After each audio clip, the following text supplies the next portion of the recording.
Hello and welcome back to the Masonic Roundtable, a weekly hangout where Masons from around the world get together to talk about Masonic news and opinions in a friendly and social manner. The thoughts and opinions expressed here are solely the opinions of the participants and do not represent any Grand Lodge statements or positions. Make sure you keep your conversations open for the public and on the level. To interact with us, send questions and comments to our Twitter page at Mason Roundtable or on the Facebook event page. As for introductions, you know me, I'm John. I was a past master of stuff. Handing it off to Nick Johnson. Nick Johnson, Corinthian Lodge number 67, big time Farmington, and possibly a member of Agape Lodge number whatever. TBD. UD. 69. UD is the proper. UD. UD. Well, we have to get to the UD part first, so. Oh, TB. until All right. then, Landy. Yeah. Yep. Landy Supper Club. Landy Supper Club. That sounds like a comic book. All right, Jason. Hey everybody, Jason Richards, Junior Warden of Acacia Lodge, number 16 in good old Clifton, Virginia. Thank you, Jason. Not under dispensation. Yes. For quite a while. And Robert Johnson.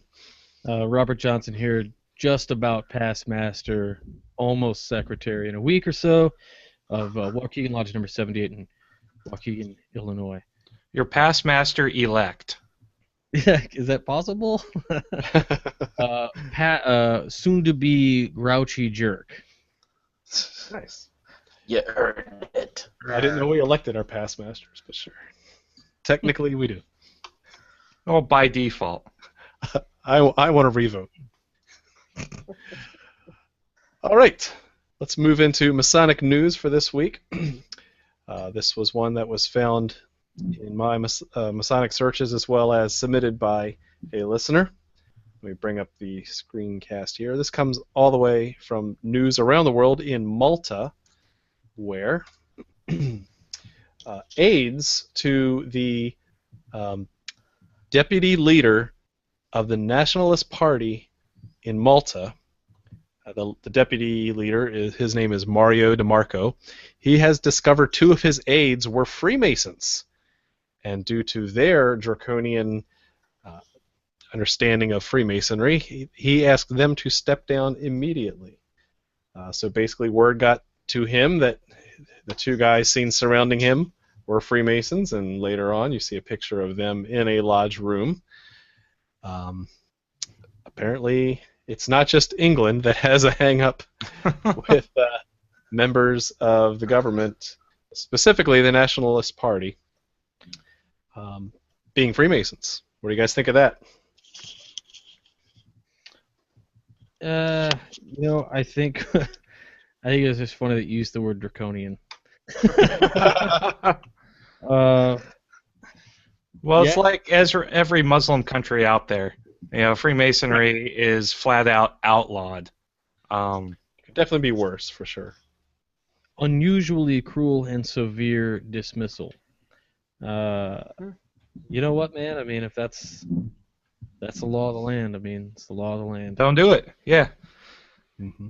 So further on in the article, it's really unclear if they admit to being a member or not. Yet, again, there's a picture, so it's kind of one of those "that wasn't me" moments. Mm-hmm. Either way, it doesn't smell good, and unfortunately, if you even think of things from a Masonic degree structure, we have a Malta degree in the York Rite, and it's kind of sad that even Malta isn't really kind to Freemasons today. So. Well, and it's just so dumb because a lot of times when it's not a religious ban, it's actually just people having misconceptions on what Freemasonry actually is, and it's really where the conspiracy theorist kind of gets the better of the political candidates in power. It's just stupid. Well, and I looked up the Go ahead, PN. Nick.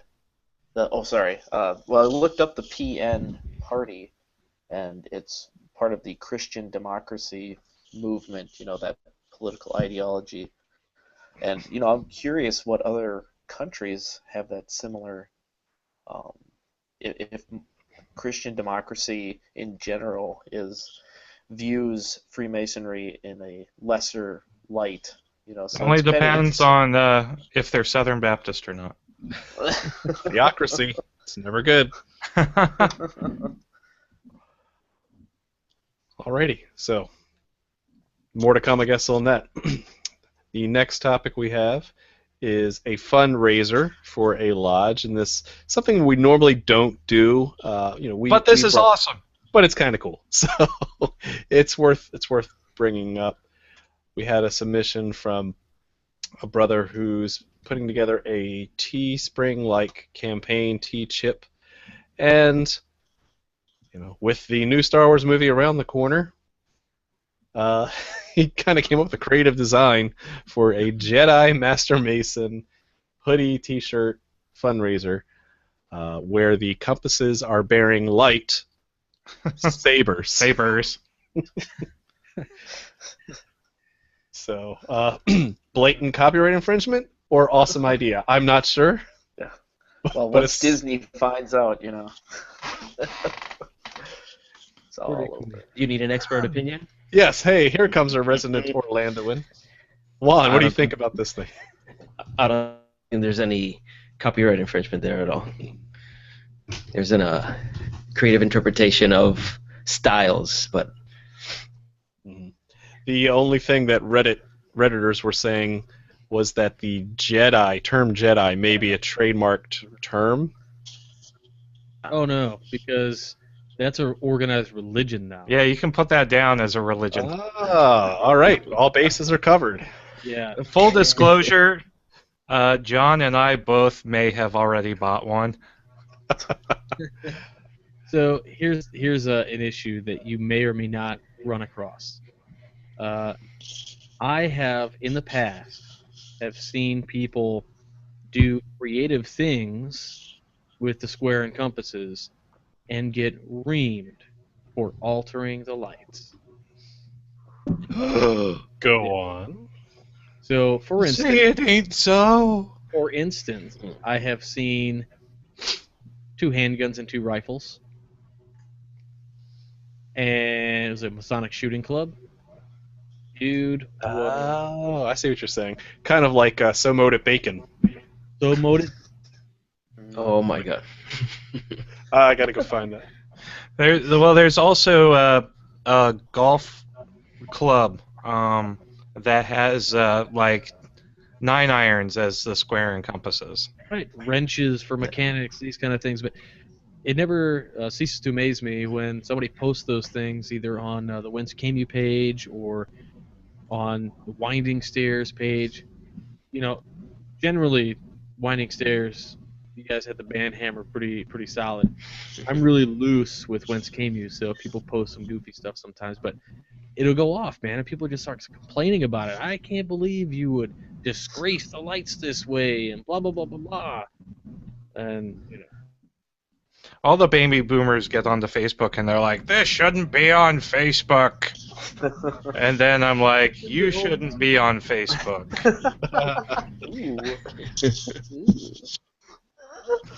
Wait, did I just say that out loud? you did. It's okay, they're not listening to the show. All right, since The like button, I don't get it. all right, I've got something really cool to show you then. So this is something of my own creation. Oh, So it's not that- the So Motive Bacon? It's not So Mote Bacon. I was trying to find it. I couldn't find it in time. But since we were talking about using different objects for square and compasses, the first time publicly, you're going to see a creation of mine. This is a square and compass made out of lockpicks. Ha! Nice. So you have your tumbler in the middle, you have your tension wrenches, and then your J picks. So there you are. Masonic thieves. I love it. We illegally unlock the nature of God. Boom. Very nice. So that happened. I need to get that on T-shirt someday. Too late. Just did it. All the money goes to me. I screen captured that in a JPEG, used Photoshop, and made it a new layer, deleted the white, It's done. Sorry. It's done. It's already done. Here is your so molded bacon, and you'll notice that there's a cut-off fraternal ties symbol down at the bottom. So this is a creation of John Paul Gomez. John Paul, keep it up. Yeah. Killing it. I'm hungry. I haven't even eaten dinner yet, guys. Speaking of hunger, I'm hungry for some Masonic education. Yes. Nick. Oh, who, me? Hashtag segue. I wouldn't say it's education. Man. More so Why don't trivia. you feed my appetite with a Masonic Monday question? Oofda. On Tuesday. Whoa, amazing. All right, well, oh my God, save him. I think he's dying. All right, so we're going to have a lot of viewers get really PO'd at me because they got sort of a correct answer, but not the correct answer. So I'll read out the names. Greg Guffey of Acacia Lodge number 51, Christopher Croto of Dorchester Lodge number 1, Jared Chapman of Claremont Lodge number 436, and Al Leathers of Herndon Lodge number 264. Yeah. The answer, yeah, you're going to love this because, all right, so there was a short talk bulletin, and I should have seen it earlier, but it said that Plutarch was the first one to use the term hecatomb. That's not correct. The first person was Diogenes Laertius, who relayed in his biographical tome, Lives and Opinions of Eminent Philosophers, an apocryphal story attributed to Apollodorus, there we go, concerning the massive sacrifice. Laertius was the first to associate the term hecatomb with Pythagoras' supposed discovery. And yes, I will send out the link. It comes from Stanford, so I have to assume it's correct. And so if you guys are mad at me, all those guys who got Plutarch, I'm giving you a half clap. Because you did an okay job. You did find a short talk, and I'm very proud of you. I am, I promise. All right, now, God, I'm terrible. Love you guys. All right, so the Masonic Monday question for the week of October 26th, 2015 is, during the early part of last century, an enterprising and eager young Mason brought back to the United States a number of degrees, orders, and bodies from the continent. From his home jurisdiction sprang a number of degrees still worked today. But just as interesting as it was for his mass diffusion of existing orders, was his attempt to manufacture his own.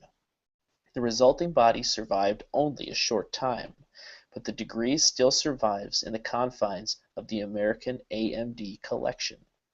Your question, who was this famous Freemason, and what body did he attempt to create? Your hint is that they met in quarries. When you have an answer, send it to masonicmonday@gmail.com. Don't forget to include your lodge name, your lodge number, and the hashtag working in the quarry. Working in the quarry. Oh, and I have one more. Egg Nair from Doylestown Lodge to number 245 in Pennsylvania just sent in his answer. So you also had Diogenes Laertius as the correct answer. So I know the answer to this week's question. It's totally the Jesters. Royal Order of the Jesters. You're not supposed to say the answer out loud. It's better than posting it on Facebook. That's true. That's true. Because if you do post it on Facebook, What'll happen? the Star Wars movies will not be released. Instead, it will be a constant looping of Peggy Sue got married over and over. Or the Phantom Menace. I'm not Or sure the Phantom which one Menace. would be worse. Or the Christmas special. Oh, but that one's so bad it's good. That's true, actually. I'm so excited. I didn't say that. Star Wars. I love it. Let's talk about crime. Let's talk about crime. This week's topic, criminal backgrounds. We've had a lot of good discussion already on the Facebook page. that are taking it in all sorts of directions. But let's start with the basics. To be a Mason, one of our mottos is we take good men and make them better. So what happens if you are not a great man or good man to start with, in the sense that you have a little bit of a troubled past? Does that mean you're ineligible? Does that mean that you are completely banned for life? What do we do? So the first thing I'm going to ask the variety of jurisdictions we have here is, does your lodge or Grand Lodge have any limits of criminal past for new petitions coming into your lodge? And I'll start with Robert Johnson. I don't know how to answer your question, John. We have several kind of caveats. Do you have any questions on your petition? So the question on the petition is, do you have any felonies? But again, the caveats are on technicalities. It's, have you pled guilty to? And then, you know, it can get deeper and deeper, and we can go into that later in the show, but that's my answer for now.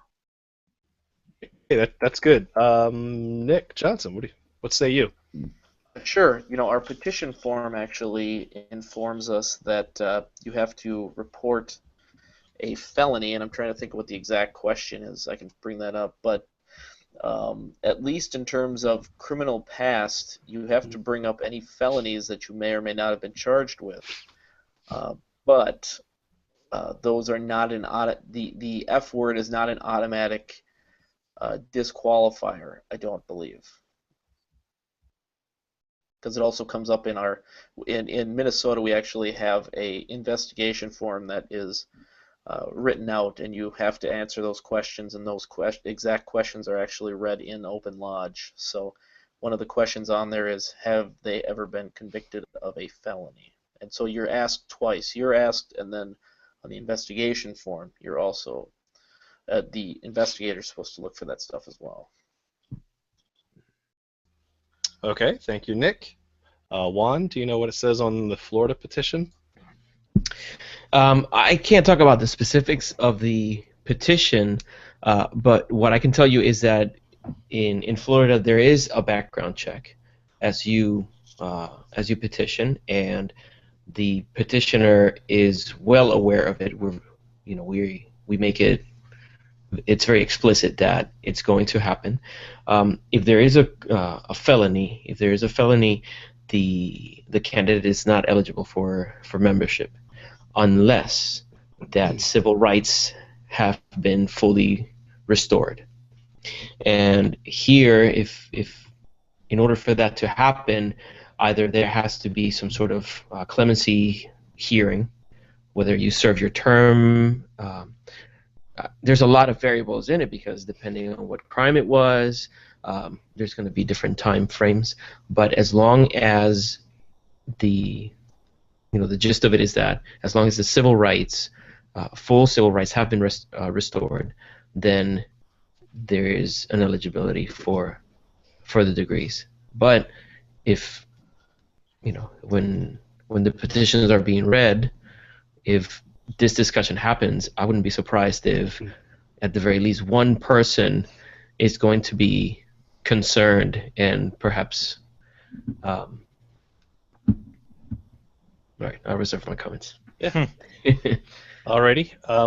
And in Virginia, actually, was able to quickly bring that up on the screen here. This is our Virginia petition, which asks, number 12, have you ever been charged in a court of law with a criminal offense? Yes or no? And explain the circumstances on the reverse side of the form. So it's actually a little bit broader than the felony the requirement that you guys have. So that's kind of interesting from a jurisdictional perspective. Again, not an immediate rejection, but at least something to start the discussion.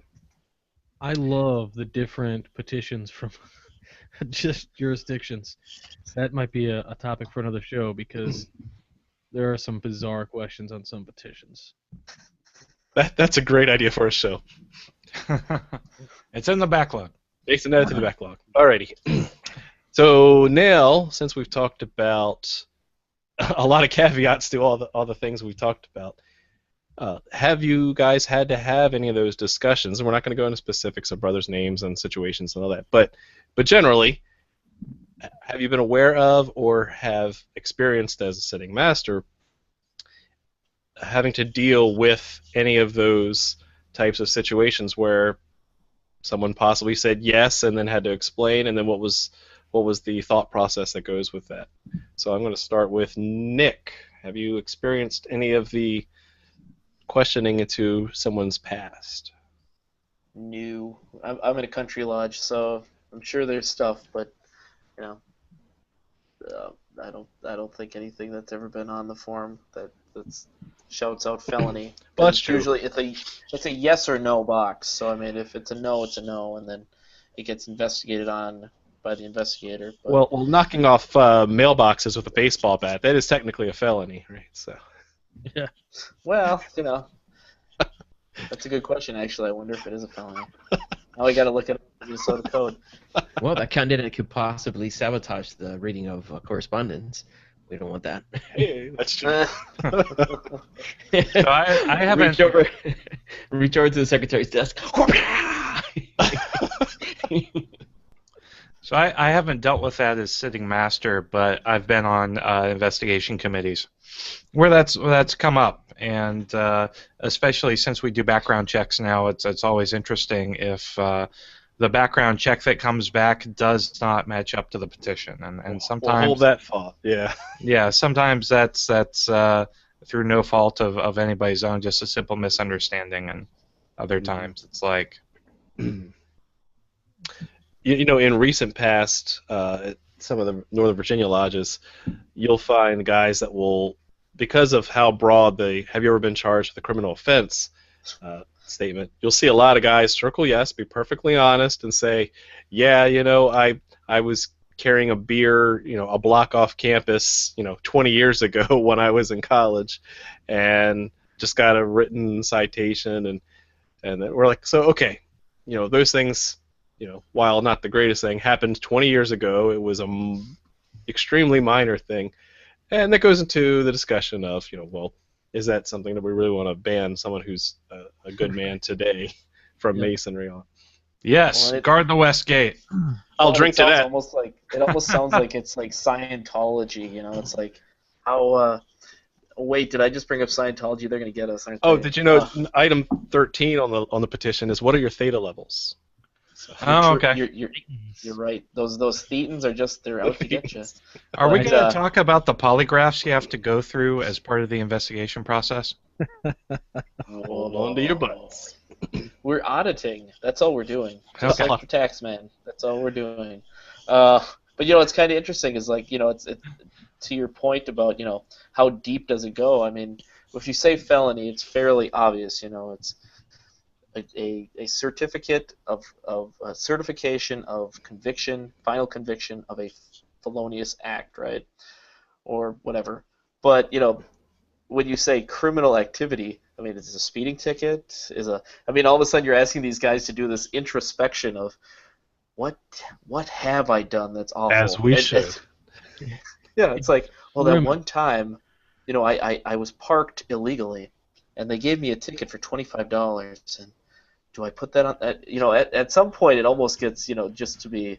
It's ridiculous. You know, I don't know. It is. It's a ridiculous thing. So I don't know. Robert, what say you? Criminal. Excuse me. You know, I've had to deal with two. One as sitting master, the other as a member when I was just in the line. I was but a wee junior steward, and the question was, do you have any felonies? Have you ever had any felonies? So the answer from this gentleman was yes. And at that point, it doesn't bar him from membership. It actually, we have to go into what was it? What was it for? And when the gentleman was able to tell us what it was for, we all agreed that we all would have done the same thing in the situation. And I can say that it ties very close to things that happen within degree work that we talk about in the degree. So we had a good basis for the decision.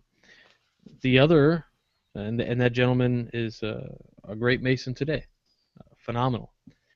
The other is that I dealt with as a sitting master was a felony charge for something a little bit more serious, and it also was deemed through discussion between just the committee members to come to the rest of the lodge and either report favorable or unfavorable. And in that instance, just what they say goes, right? I mean, they're the committee. That's what they're there for. And they went ahead and approved. Again, I know it's vague. I can't really get into what it was, but I can say that there are a multitude of things that you can be charged with a felony today, which was definitely a felony in the past and maybe shouldn't be a felony today. And I'll leave it at that. But fair enough. It in regards to, well, later in the show, sorry. Alrighty. So one way to help mitigate looking into the background of a potential candidate for Masonry is to do a background check. And so Virginia has recently, as in the past year, instituted that, and we'll talk a little bit about that. But I want to know if any of the other jurisdictions here represented on the show do a formal background check as part of the Masonic vetting process. What say you, Juan? Do you know if there's a background check process? Yes. Okay. Nick? Nothing formalized by the Grand Lodge. Okay. Robert? Nothing formalized by Grand Lodge. Okay, so Virginia and Florida seem to be on this small sample set. Massachusetts also does background checks per Scott. Mm-hmm. How do you all feel about it, though? Yeah, so I think it's a great idea, and here's why.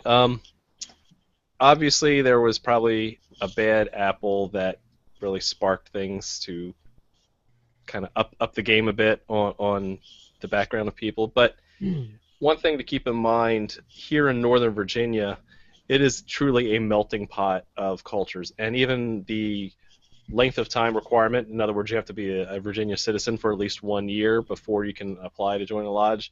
Even then, I mean, there's 1 million people in our county alone, and so there's no way to really know someone very well, especially if you don't know any Masons and you're just coming to lodge, right? And you're just trying to knock on the door and say hi and introduce yourself. So as part of the additional due process to make sure that one, people were being honest on their petitions, answering that question 12 honestly, as well as doing a little bit more vetting that something may have happened in another state, right? That they may have just 2 years ago been in a different state and done something not upright, and we want to make sure we check for that if we're going to accept them into a lifelong fraternity. So I think that in general, the theory of the process is a good thing. And again, Virginia's not the first to do it. We've actually emulated a lot of even our text from other grand jurisdictions. Now, one thing I think was really fascinating is Virginia, the way they did it, they had to do an amendment, and it didn't go over so well the first time, primarily on roles and responsibilities. What do you do with this information? How is it handled? Who's running the background checks, etc. And to not belabor the point, the way it works today, now that it's all been vetted and finalized, is that when you submit a petition, you also submit a consent form to have your background check run. With the petitioner also supplies the fee for that background check to be run. So it's an additional fee on top of your petition fee. Then it goes all the way up to the Grand Lodge. They have a third-party source that takes care of that. They send back a yes or no, a yay or nay to the worshipful master of that lodge, and the secretary. So the lodge secretary shares the background check information with the worshipful master, who in turn will provide the investigating committee with the results. Then they'll have that information when they go and talk to the person, maybe try to get some things explained. Other than that, everything goes normally, and the information from the background check is not to be shared with anyone else, and the Grand Lodge destroys all records. So it's a discussion point. It comes into that part of the candidate's progress before he gets balloted in, and so we found this information. Would you care to explain? Just give them that opportunity. And the intent is not to shame a good man who's had some trouble in the past, right? Not at all.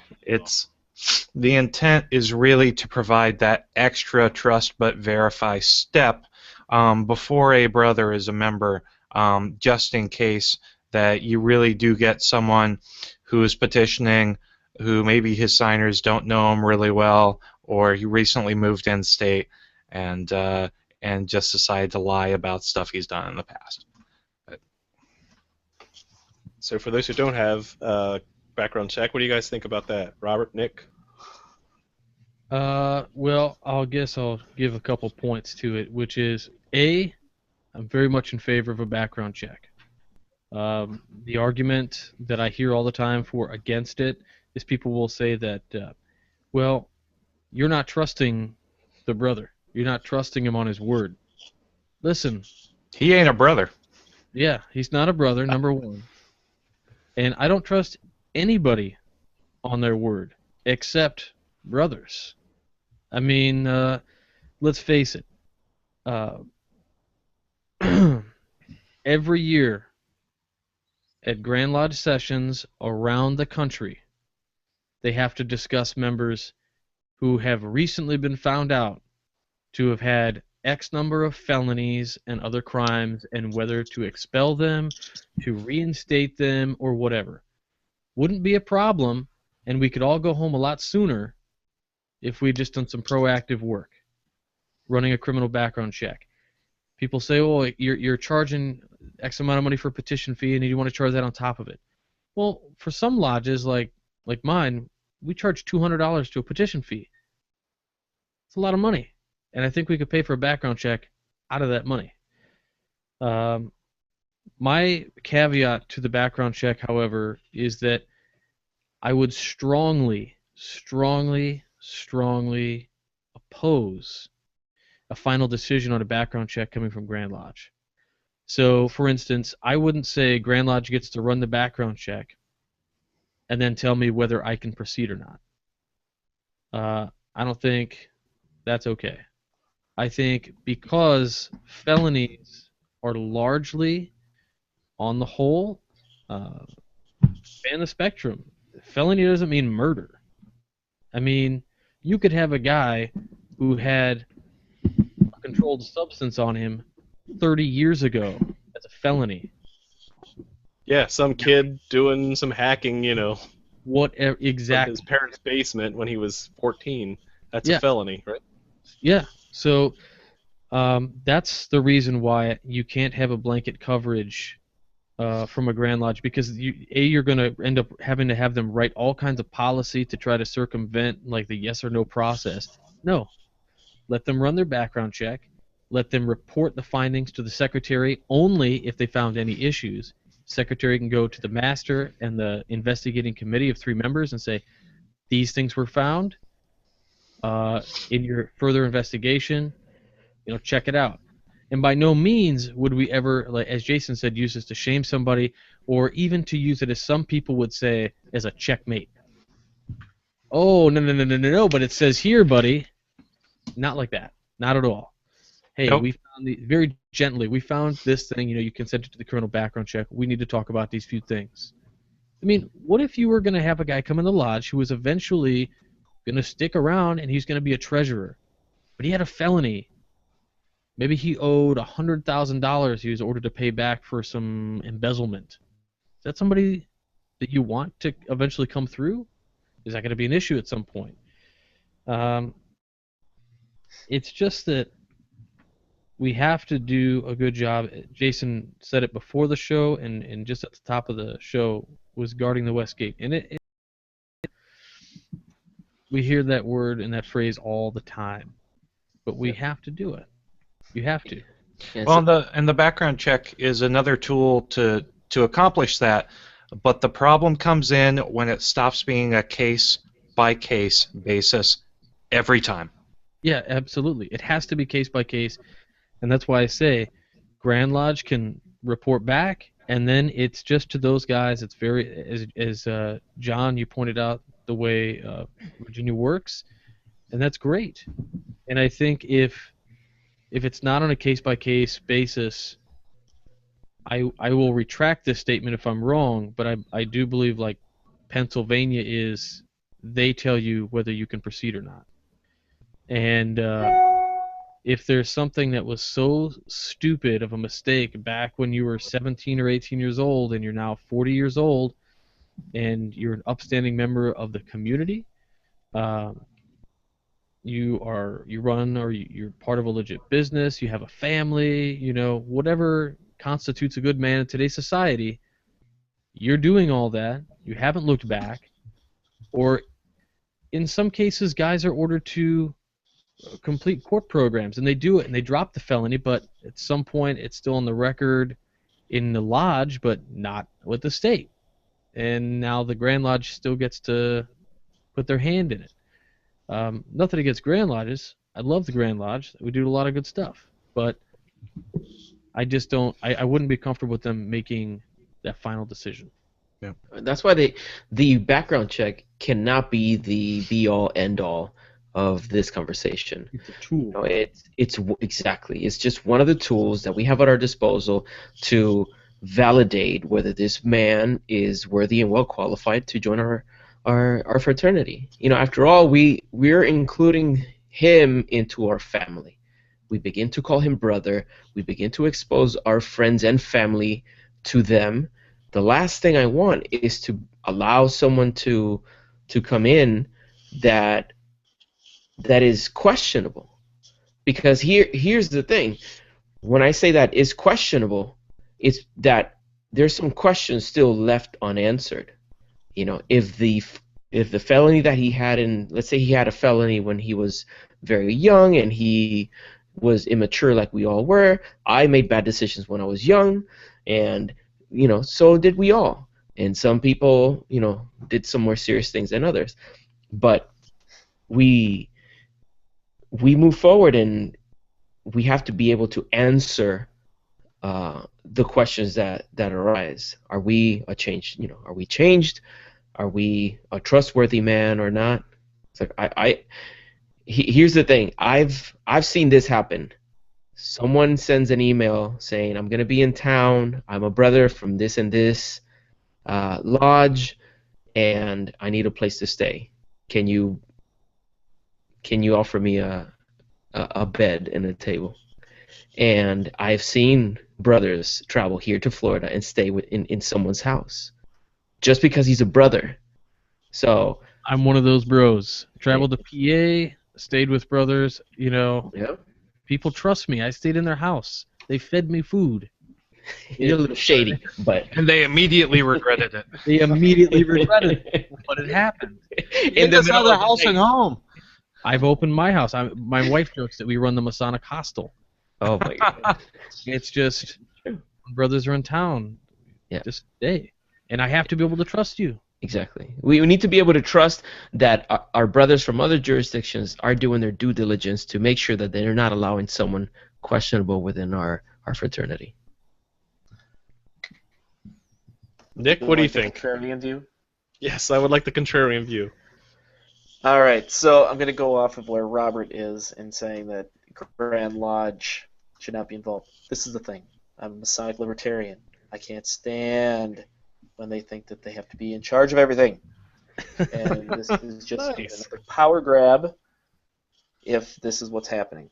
The thing about it is I totally and completely understand why a lodge would conduct local background checks. Now, the thing about it is I question a lot of the efficacy of a background check because all it does is it says, you know, last places of residence, criminal activity that's, on the record, and, that's about it. And if they have to report because they're a sex offender, right? And those, you can get them for, I don't know what, $14 is what I've been seeing around here. I think the Boy Scouts charged, I don't know, 10, 12, I can't remember. But, that's fine. It's a low cost. But in my opinion, that should be a local lodge decision. Because I fear that there is this is going to sound terrible, but I fear that there is going to be a complacency in which somebody says, check cleared, come on in. And that's the thing is, after you've got these two, well, we don't have to do any kind of real investigation. I mean, do we really have to? I mean, we've already got the background check. I mean, we've already got his check. I mean, we're good to go. And I mean, investigations have been done for 150 years, 200 years, and I think the biggest problem is because we've become so complacent in not even finding out who these guys are. We've got guys that carry around 5 petitions. Hey, you're alive. Here you go. And that's the problem. I mean, it's fine if a local lodge wants to charge for background. I'm okay with it. But if all of a sudden some grand organization is going to be taking that over, there's some serious questions I have, such as which company is going to do it? Are they reputable? Are they owned by a brother, and is he going to be unjustly enriched by that? Who gets to decide that? Is that a board of trustees with the Grand Lodge, or is that the membership that's going to be deciding on that year after year to make sure that the contract is the lowest that it can be? Since it's not a national program but at the state, are we getting the best value? And if 98% of them are coming back clean, is it really worth even passing it on to a candidate? Is it even worth that cost? So, yes. For me, yes. Well, but is it? I mean, seriously, I'm questioning that because, all of a sudden you're a candidate. You're a candidate, right? And somebody says, Social Security number, please. What? Social Security number? Is this a pyramid scheme? I mean, that's the thing. When somebody asks for my Social Security number, we've got some questions, To that, I'm less concerned about Isn't how that they on feel the about petition that. anyway? to Nick's point, the first time I walked into a lodge and they explained to me the structure. All right, after the first degree, it's $50. After the second degree, it's $50. I was like, I don't know if this is a pyramid scheme or not. Like, that just sounds weird. Like, and to say, by the way, I'm gonna need that soch, like, right now. Mother's maiden name, credit card information. Yeah. But also back to what you guys were saying earlier about guys just being willy-nilly and, signing it away. John, you said they have to be a member or stay in the state for a year and things like that. It says right on our petition, has to have known the candidate for 6 months. Dude, I guarantee you, not one dude who walks into that lodge in the past, I don't even know, has known anybody for 6 months. In my lodge, anyway. Probably like 3, and they'll write it on there. Has known the petition for 3 months. Has known. So maybe it's not even like maybe it's just kind of like a loose rule, and that's really up to the investigation committee to get a little bit deeper on that area. But I'd never see anybody write, oh, I've known the petitioner for 10 years, 6 years, 2 years. It's always 3 months. Or they'll just, if they don't know, they just write 6 months, because whatever. The unwritten rule in Virginia is a year, but my mentor totally had not known me for a year by the time he signed off on my petition. Of knowing, right? Yeah. I mean, you still have to have a year. It is required to have a year residency. Yes, but a year of the signers knowing the petitioner. Right. To that, right, I went to a luncheon, and I got my petition signed. 6 months they knew me. It must have been a good lunch. Minutes. Well, You see, you know, we keep on. well, Go and I ahead. should say, you know, I'm not against background checks. I do them for the Boy Scouts every time I re-up, right? That's fine. I understand that they have a purpose, right? But for me, I think the biggest thing that concerns me is that when you're dealing with a contract like that, because, you know, these are contracted services, you know, I want some say. I think the lodges have to have some say on if we're going to do it at a state level, that everybody gets to be involved in the decision making. Because, I mean, there's a lot of, you know, well, my buddy, he runs this background check company. I mean, I could just have him do it. Boom. You know, he's just gotten the contract because he's a friend of a friend. You know, that concerns me a lot. You know, and I know I'm essentially disparaging brothers not being on the level when it comes to business deals. But you know what?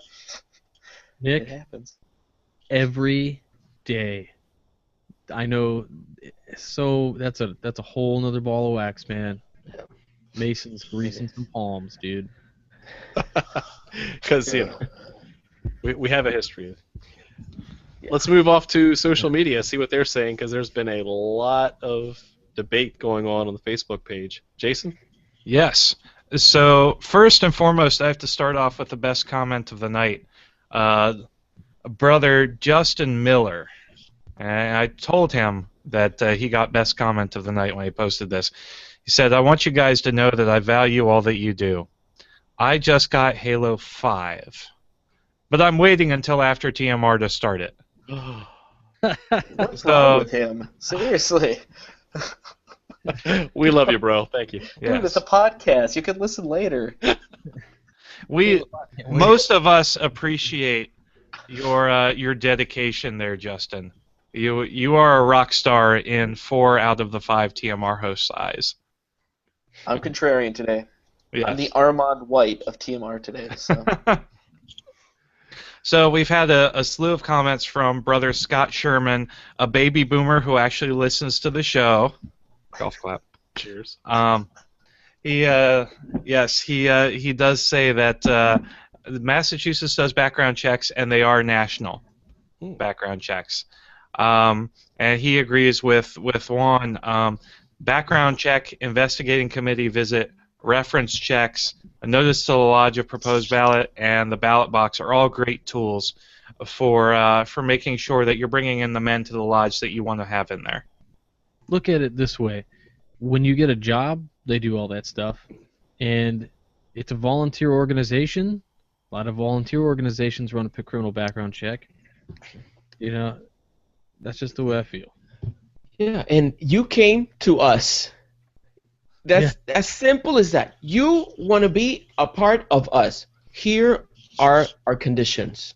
One of them being, we need to make sure that you're not a creep. You know, it's like, You know, that's an interesting thing, though. Is, you know, I was thinking about it. Is that, you know, you look through the, you know, I'm sure every Grand Lodge has it. The naughty boys that get kicked out, right? Yeah. And almost all of them, you know, they were clean coming in, and they did their criminal acts when they were leaving. You know, and so is there any way to catch that? I don't think there is. And so, you know, I know that we're concerned about the fear of disparaging, you know, activity or attitude, but you know, we can only prevent the one half, and then we're still on the hook with these guys that join forever. And I think that's something that people forget. Again, it's the check cleared, come on in. You know, people That's forget totally that legit. you are under. Yeah. But you took the necessary steps so that it's not your fault. You know, the people that are coming in that perhaps have a questionable character, it shouldn't be in because I made the decision to sign his petition. You know, I should be, you know, if I'm going to put my name in your petition, and for other brothers listening, brother, if you're going to put your signature on someone's petition, make sure you know what you're doing. That you're not just doing it because you're low on members. You're not doing it because the guy, you know, had charisma for 2 weeks in a row. You know, make sure you're citing your name there for the right reasons. Because some people are going to come through and they prove that they're not worthy eventually, and that's fine. But as long as it's not because we sat on our hands, then we're okay. They did it once they came in. It's not on me. It's not the fault of the background check. It's not the fault of the investigative committee. It's not the fault of the brothers who voted in the ballot box. And furthermore, brothers, take each one of those responsibilities seriously. The ballot box is one of the most sacred parts of what we do. We're expressing that, yes, we want this person to come and become a part of us, and for us to become a part of them. Do you want to be a part of someone who has a questionable character? I don't think so. Right. Well, what Nick was saying, though, was really interesting to me. I would like to know the statistics of how many men we've turned away versus how many men we've expelled. Because I'm sure we have expelled a great many more men than we've prevented from coming in.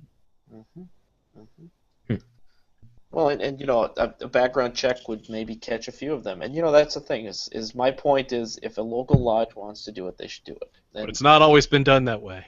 I know. Well, and that's the thing. I don't know. It's a libertarian thing. It's one of those, people can build their own damn roads, right? So to build on that, I do know I've been talking to some most worshipful Prince Hall Grand Lodge members as well, and it's at least in Virginia, and they have, on their own accord as a lodge, run some background checks, but it's not a requirement of the Grand Lodge. So it is possible to do something at the local lodge level.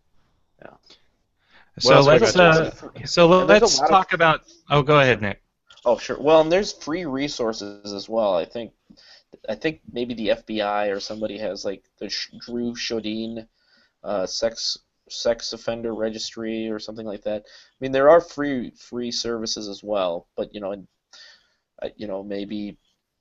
at a local lodge level, you could probably look around and see if you can find background check companies that you think are reputable. So I don't know. So let's talk about sex offenders. Let's.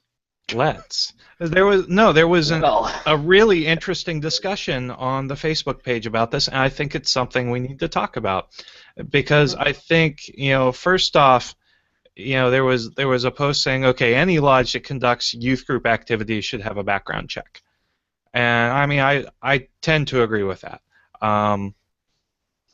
But so I think, sex offenses are one of those areas where that's very, very few and far between would anything like that ever be deemed acceptable for admission to a lodge.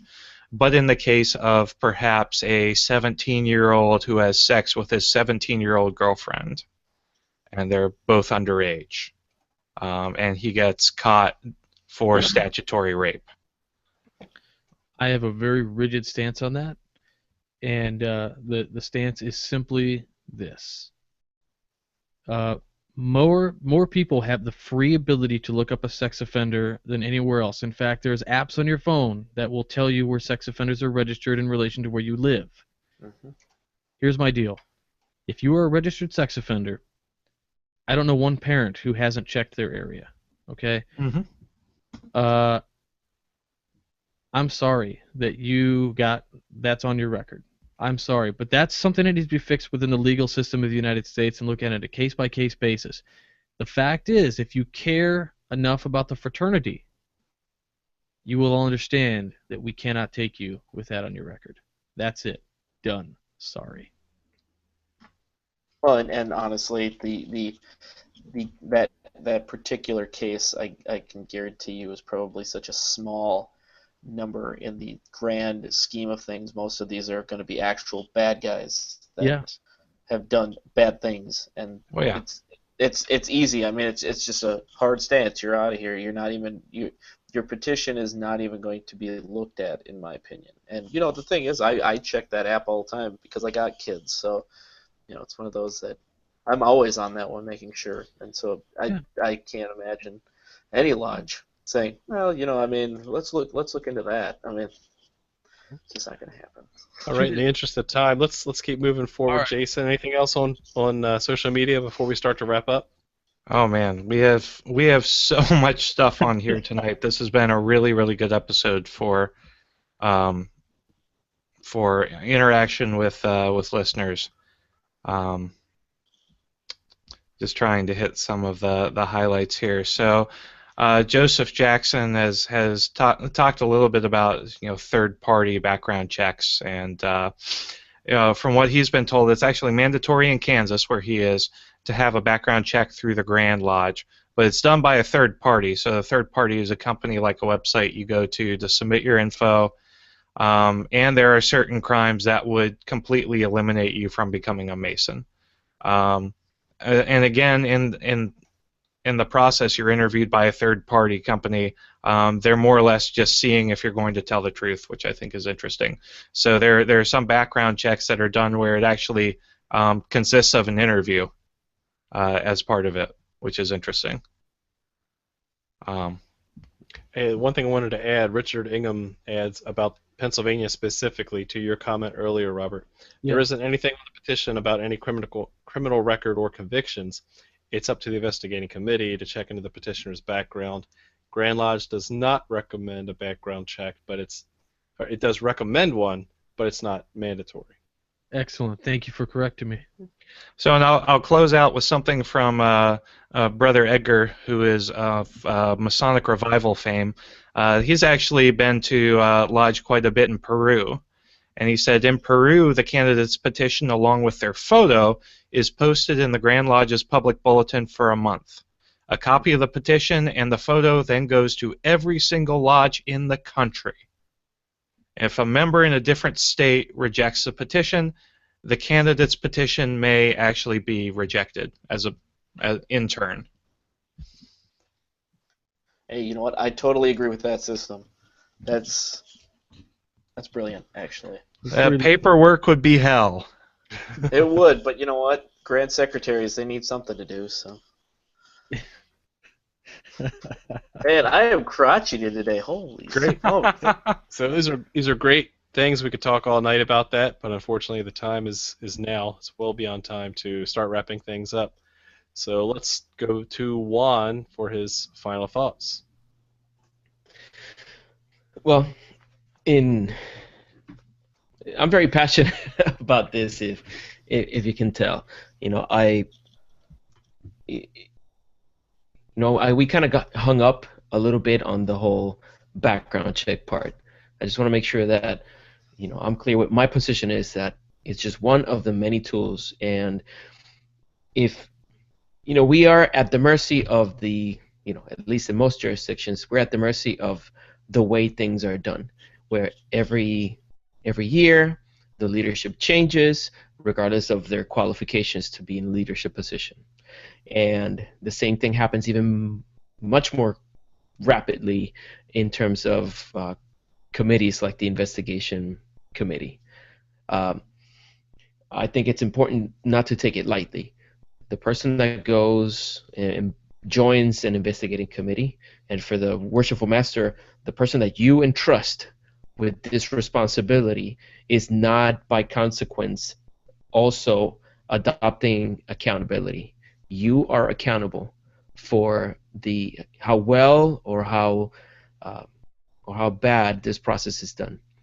So I know we get attacked. At least the usual response is, you guys are being elitist when you say guard the West Gate. No, brothers. We just want to make sure that the people that come through are worthy and well qualified. Anybody who doesn't meet that criteria is not welcomed. As simple as that. They cannot be part of the fraternity if they're not worthy and well qualified. So hopefully we all take our responsibilities seriously and make sure that we protect ourselves, we protect our families, because we're exposing them to these new men that we choose to call brothers. I invite brothers to join the conversation at the Winding Stairs Freemasonry group. If you are on Facebook, find that group and join. If you're found worthy and well qualified, you will be given admittance. And right there, I just recently posted an article and it's a letter to a jaded brother, and I encourage every single brother to read it. So to read more about it, go to freemasonryart.com. Thank you, brothers. Thank you, Juan. Mhm. Hand it off to Jason Richards. There's the unmute button. Okay.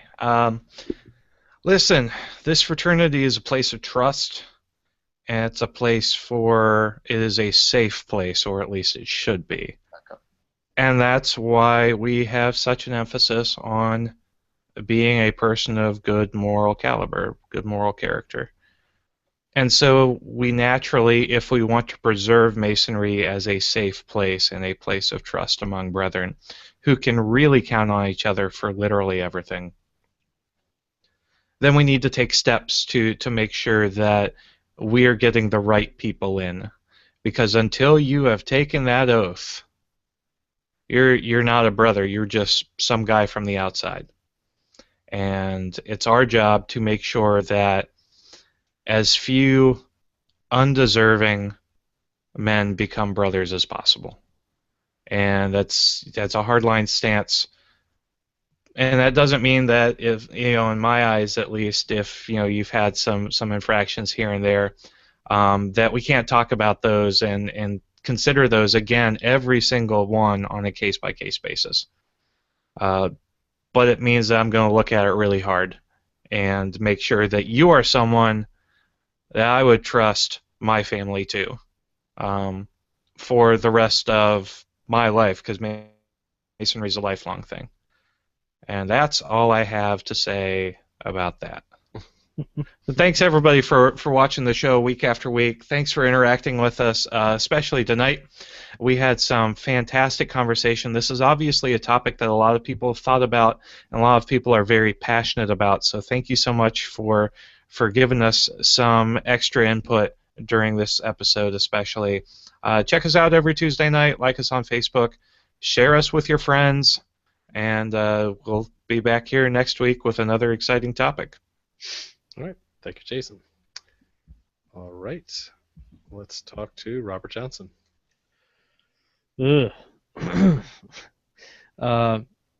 Just to echo what everybody has already said, I really feel like we've hit the positives of having the background checks. Brother Nick brought up excellent points to the contrary, and I'm going to call Nick out, and Nick, you'll have a moment here to respond, but I never really heard Nick say, not a good idea.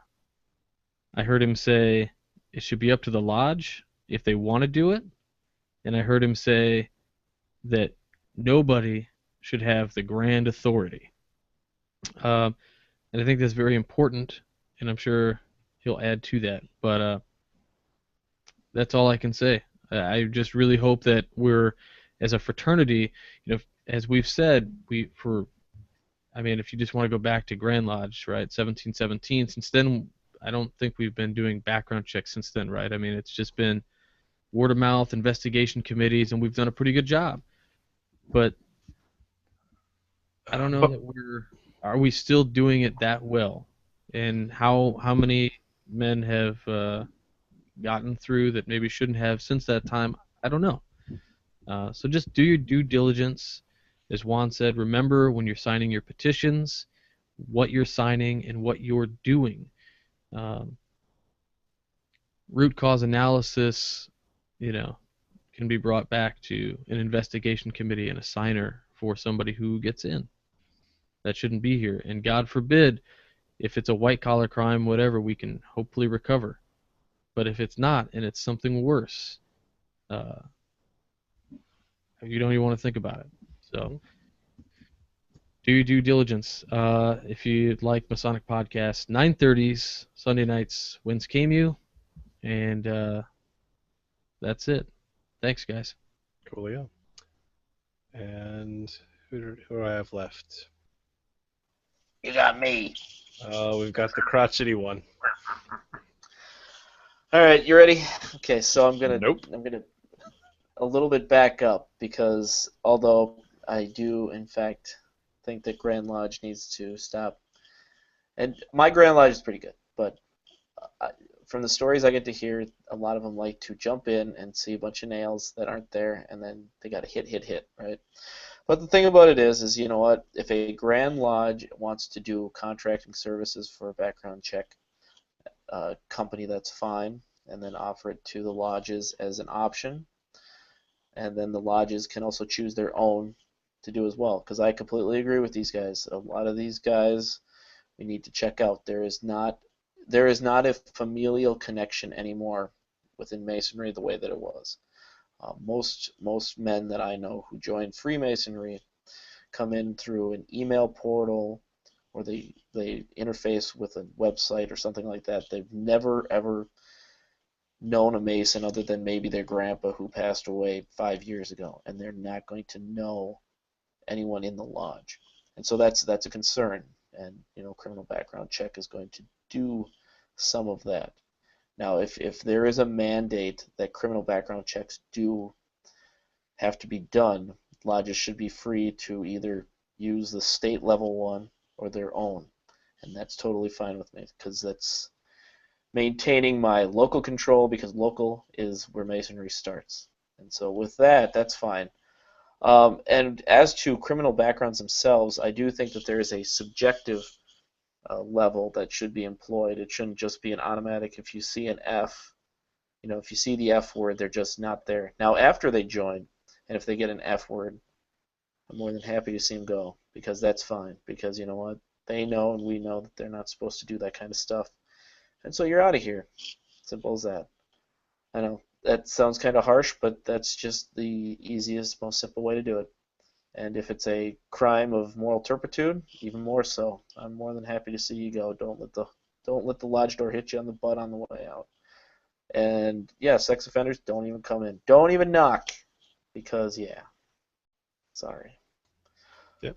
But other than that, as long as the local is in charge and is in control, and privacy is maintained in some fashion, so that these guys don't have to worry about it, fearing that they're walking into some kind of weird pyramid scheme where somebody's asking for their information, and they do it the same way that maybe the Boy Scouts do it, or the Girl Scouts, or however, that's totally fine. So you know what?